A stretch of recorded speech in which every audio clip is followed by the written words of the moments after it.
Moja katika mambo makubwa yenye kuua moyo ni mtu kutaallaki na asiyekuwa Mwenyezi Mungu.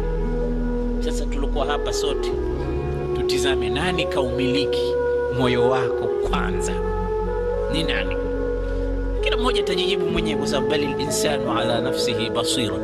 Ikiwa Mungu ndo ameumiliki moyo wako kwanza, fabiha wa neema. Hivyo ndivyo inavyotakiwa, wengine waje kwa utaratibu.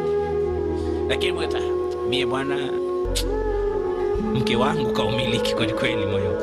Hatujakataa kwamba wewe unatakiwa kumpenda mkeo, hatujakataa umpende mzazi wako, lakini hawa wote wanatakiwa waje kwa namna ambayo Mungu unakuwa juu yao. Kwa sababu gani?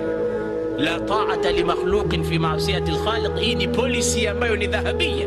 Sasa ikiwa kuna watu wengine wanaweza kumshinda Mungu, wale na maana wanaweza kukuamrisha jambo ambalo Mungu kakataza, kwa kuwa mapenzi ni makubwa kwao, ukaweza kuvunja amri ya Mwenyezi Mungu Subhanahu wa Ta'ala, kwa sababu umezidiwa katika mapenzi ya kuwapenda.